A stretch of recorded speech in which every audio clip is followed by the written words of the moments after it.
Assalamualaikum warahmatullahi wabarakatuh.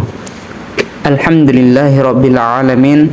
Wassalatu wassalamu ala asyrafil anbiya'i wal mursalin Sayyidina Muhammad wa ala alihi wa sahbihi ajma'in, amma ba'd.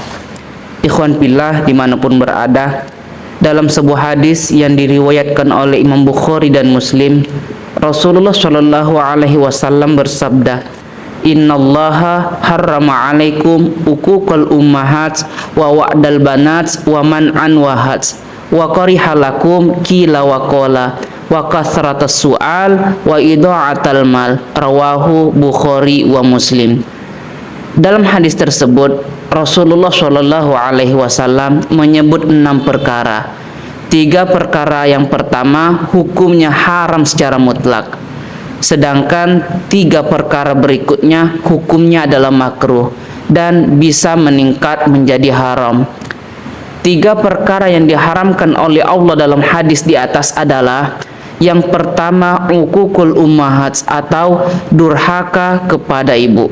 Durhaka kepada ibu termasuk dosa yang sangat besar. Begitu juga durhaka kepada ayah. Akan tetapi durhaka kepada ibu dosanya lebih besar daripada durhaka kepada ayah. Sebaliknya, berbakti kepada kedua orang tua pahalanya sangat besar, dan berbakti kepada ibu lebih besar pahalanya daripada berbakti kepada ayah. Durhaka kepada orang tua artinya menyakiti hatinya dengan rasa sakit yang tidak ringan, seperti mencacinya, memukulnya, atau menghinanya di hadapan orang banyak. Seorang muslim yang durhaka kepada orang tuanya kelak di akhirat, walaupun masuk ke dalam surga karena keislamannya, tapi ia tidak akan memasuki surga bersama golongan yang pertama masuk surga. Dia akan disiksa terlebih dahulu di neraka dengan siksaan yang sangat pedih. Rasulullah Shallallahu Alaihi Wasallam bersabda, "Salasatun la yadkhulunal jannah, al-aqu biwalidayhi, wad-duyus wa rajulatun nisa." Rawahul Hakim. 3 golongan tidak akan masuk surga bersama gelombang awal orang-orang yang masuk surga, yaitu orang yang durhaka kepada kedua orang tuanya, dayuth, yaitu orang yang mengetahui keluarganya berbuat zina tapi ia biarkan saja padahal ia mampu mencegahnya, dan para perempuan yang menyerupai laki-laki dalam pakaian dan yang lainnya. Hadis riwayat Al-Hakim. Bahkan Allah Subhanahu wa taala memerintahkan berbuat baik kepada kedua orang tua yang kafir, akan tetapi tidak boleh mentaati keduanya dalam kufur dan maksiat.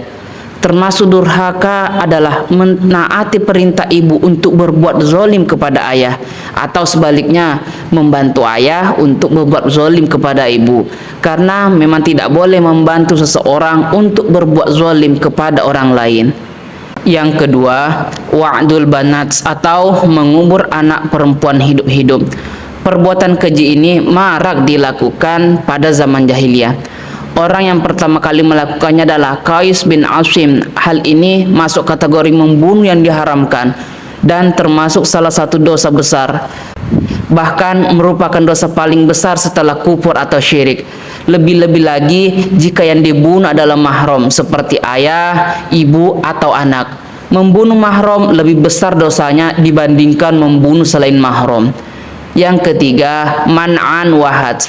Man'an artinya menahan diri untuk tidak menunaikan kewajiban terkait harta padahal mampu melakukannya, seperti orang yang tidak mau membayar zakat padahal ia mampu. Ini adalah dosa besar. Begitu juga orang yang punya tanggungan hutang yang sudah jatuh tempo tapi tidak mau membayarnya padahal ia mampu membayarnya. Hal ini juga termasuk dosa besar. Hats artinya Allah mengharamkan seseorang untuk meminta sesuatu yang tidak halal baginya, seperti seseorang yang meminta bagian dari harta zakat padahal ia bukan mustahik, atau orang yang berhak menerima zakat. Ini adalah dosa besar. Begitu juga orang yang meminta bagian dari harta wakaf padahal ia tidak memiliki hak atas harta wakaf tersebut. Ikhwan fillah dimanapun berada, sedangkan 3 perkara berikutnya yang disebutkan dalam hadis di atas adalah yang pertama kila wa kola, yaitu banyak omong dalam hal yang tidak ada manfaatnya. Hukumnya adalah makruh, artinya sebaiknya ditinggalkan. Karena banyak omong dalam masalah yang tidak bermanfaat dapat menjerumuskan seseorang kepada pembicaraan yang diharamkan, seperti gibah atau membicarakan keburukan orang lain yang memang ada padanya, tidak di hadapannya. Seandainya ia mendengar, maka ia tidak suka keburukannya itu dibicarakan. Yang kedua, namimah atau memindah omongan dari satu orang ke orang lain untuk mengadu domba sesama muslim atau merusak hubungan antar sesama mereka dan lain sebagainya. Yang kedua, yang dihukumi makruh dan sebaiknya ditinggalkan ialah kasratus soal, yaitu banyak bertanya. Banyak bertanya mengenai hal-hal yang tidak diperlukan dan tidak dibutuhkan, hukumnya makruh. Adapun bertanya mengenai masalah yang terkait agama yang dibutuhkan dan diperlukan, hukumnya wajib. Sayyidah Aisyah radhiallahu anha memuji kaum muslimat Ansor yang tidak pernah malu bertanya kepada baginda Rasulullah sallallahu alaihi wasallam mengenai hal-hal yang berkaitan dengan agama. Beliau mengatakan, nikman nisaul Ansor lam yamna'hunnal haya an yatafaqahna fid din. Rawahul Bukhari. Sebaik-baik perempuan adalah perempuan kaum Ansor. Rasa malu tidak mencegah mereka untuk memperdalam ilmu agama. Diriwayatkan oleh Imam Bukhari. Sedangkan banyak yang bertanya sampai pada tingkatan memata-matai dan menelusuri aib saudara sama muslim, hukumnya adalah haram. Yang ketiga, idha'atul mal, yaitu membelanjakan harta pada selain kebaikan. Apabila harta itu dibelanjakan dari sumber yang halal dan dengan cara yang halal untuk bersenang-senang dan bermewah-mewahan, maka hal itu tidaklah terhitung dosa. Namun hukumnya makruh, sebaiknya tidak dilakukan.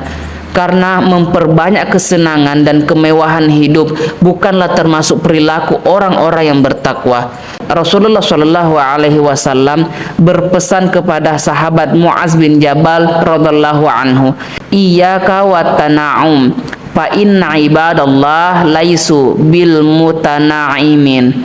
Jauhilah sifat gemar bersenang-senang dan bermewah-mewahan, karena hamba-hamba Allah yang soleh bukanlah orang-orang yang gemar bersenang-senang dan bermewah-mewahan. Hadis riwayat Al-Baihaqi.